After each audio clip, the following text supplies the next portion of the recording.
Alright, what's good everyone? In this video I'm going to be talking about the Nothing Phone 1 and if it's still worth it. So let's get into it.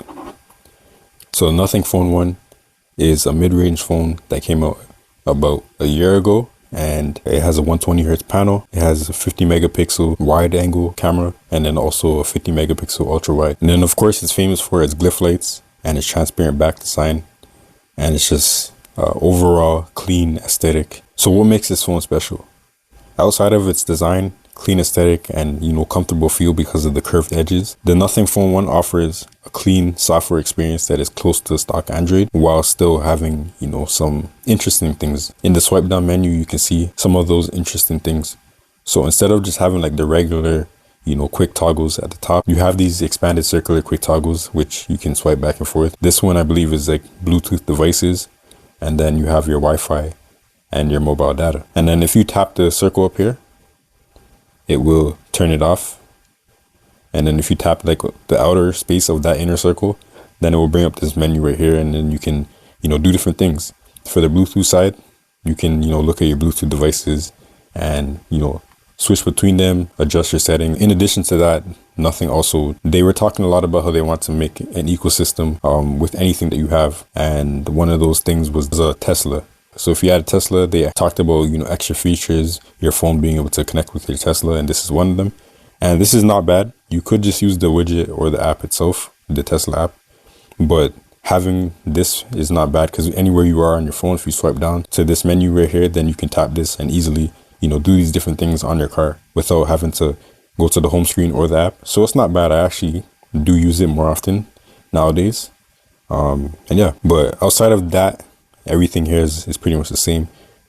So some other things that make this software different from stock Android is the widgets. They added recently with Nothing OS 2 a bunch of different widgets, and this is something that I actually really enjoy on my Nothing Phone 2 that I'm using to record this video right now, is these right here. So you can put your quick settings on your home screen as a widget, or even your lock screen. So all these quick settings right here, and then even some apps that are compatible with the quick setting menu, you can put those onto your home screen or your lock screen. So let's say hotspot. I put hotspot, then boom, it's a widget, and now I can turn on my hotspot straight from my home screen. I feel like that is a big feature that is super useful to me, at least, because now you can just access different things that you need. Like let's say flashlight, I can just tap that, boom, now flashlight is on straight from my home screen. I don't need to swipe down. I don't need to do it from my lock screen or whatever. I can do it straight from here. So that's one thing that makes this software different compared to stock Android. And then another thing is the ability to customize your folders and also expand your apps on your home screen. So these are expanded apps, so I can minimize them and I can expand them, and then I can put them in a folder. And now with folders on Nothing OS 2, you can customize them. So there's different layouts. And the thing about folders on Nothing OS that I really like when you expand it is that you can actually open the first couple of apps in the folder.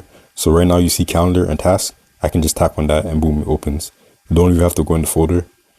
It just opens up. Then I can also enter the folder and see whatever other apps are in there. And now with Nothing OS 2, customize, you can change that layout, and these ones still function the same. They're just like a different shape or layout.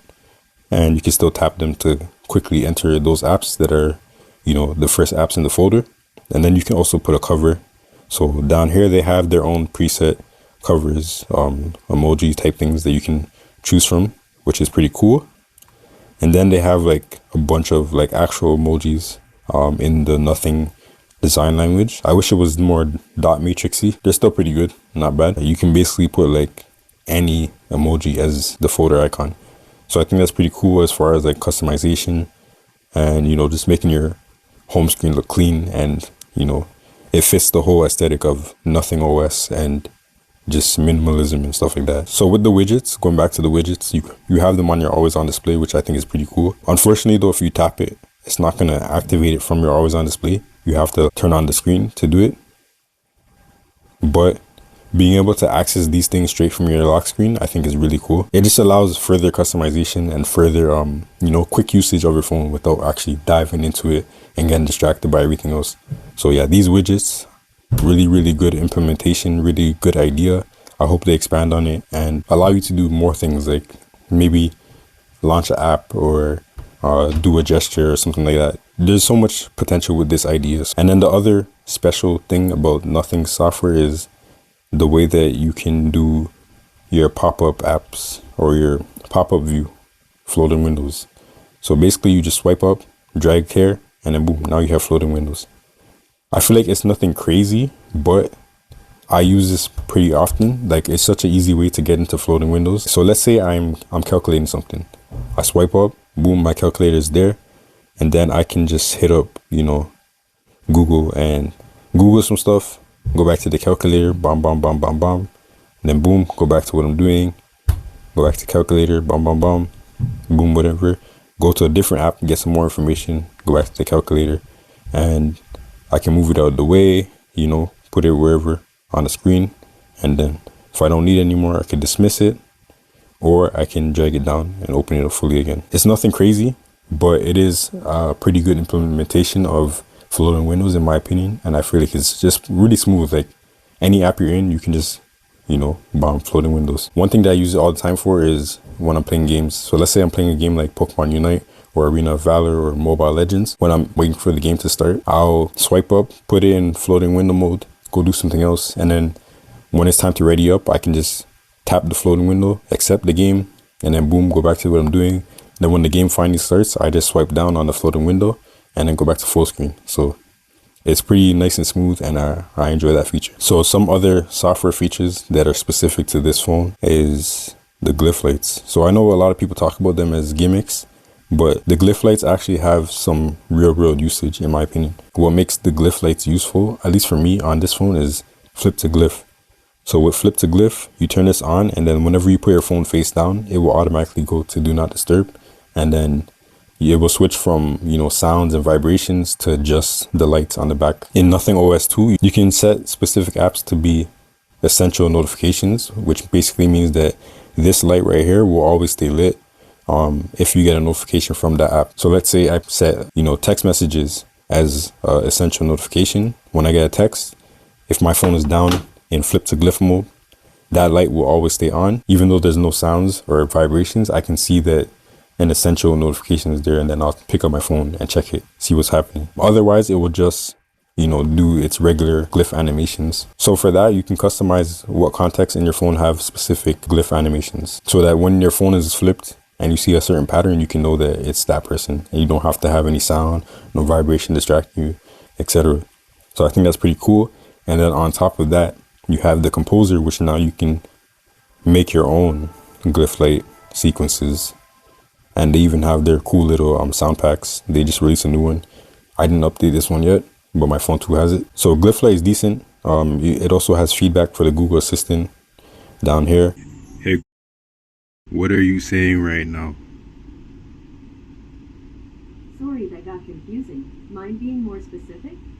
And then it also, if you shake the phone while it's down, it will show you its charge meter. There's music visualization, which I don't really use that often, but if you want to do a little party trick, show your friends how cool your phone is, then you can do that.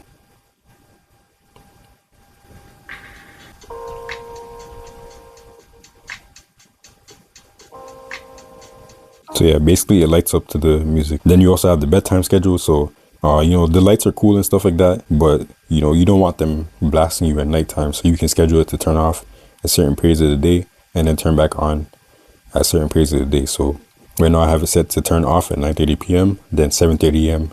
the lights can come back on. That's when I start my day, and it's okay. So all the things that I talked about so far are the unique software features that you have with Nothing Phone 1. These things set it apart from the other phones. You can get other Android phones around the same price range that do similar things, but Nothing Phone 1 has its own little style. Honestly, it's not that much when you really think about it. There's not a lot that is different about this phone, but overall, in my opinion, it's a solid phone. Performs well, has a 120 hertz panel. It has a good processor. It's not a flagship processor, but it is a really good mid-range processor that has decent battery life and decent enough power. Obviously, if you're trying to play Genshin Impact or something like that, then get a more powerful phone. But this phone can handle, even Genshin Impact, it can handle it at like 30 FPS comfortably, maybe even higher depending on the settings that you put it at. And anything below Genshin Impact, this one can run it well. All the mobile games like Mobile Legends, Pokemon Unite, whatever, you can run it at the highest graphics with, 60 FPS, 120 FPS if the game supports it, and you'll be fine. So in terms of power, this one is not lacking. Your everyday experience is not going to be laggy or slow at all. And it's just smooth. It's just a clean phone overall. There's no bloatware, nothing that you have to have on the phone that you can't delete. And the aesthetic is beautiful. In terms of the hardware, how it has held up, it's been like a year having this phone. And there's not really too much, there's no damage really.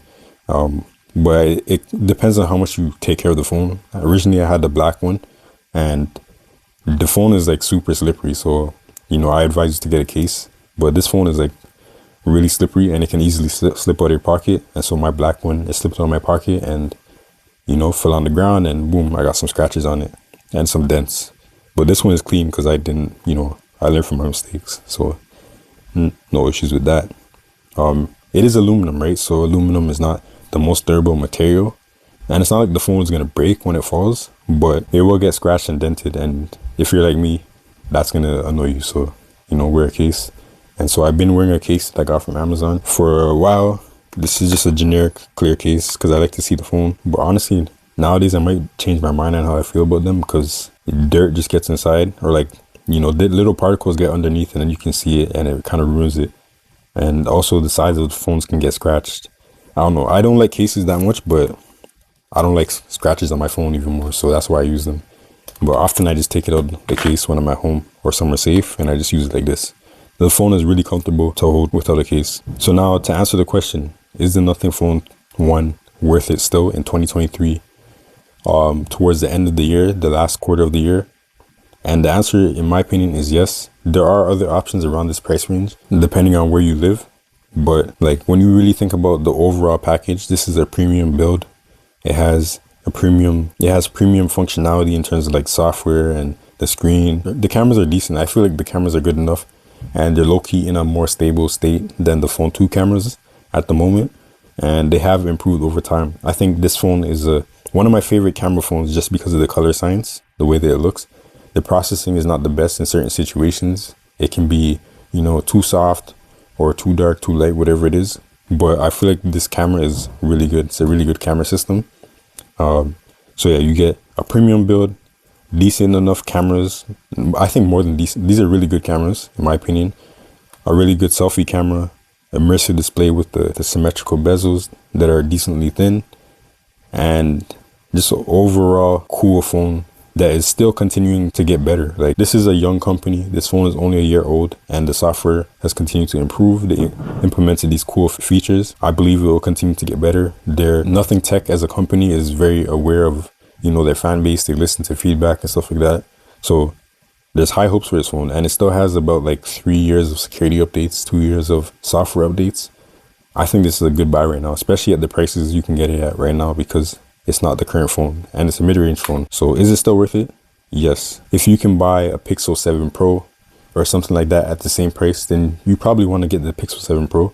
However, I think this might have better battery life. That's probably the only bonus it has over a Pixel 7 Pro. But if it's like a Pixel 7, Pixel 6, even a 6 Pro, I would rather go for this one just because of all the things I talked about. And it's clean. I like the direction that Nothing is going in. Personally, I would choose this phone over a Pixel 6 and a 6 Pro, and even a 7. Those are my thoughts. Nothing Phone 1 late into 2023. Let me know what you think in the comments below. Go, peace.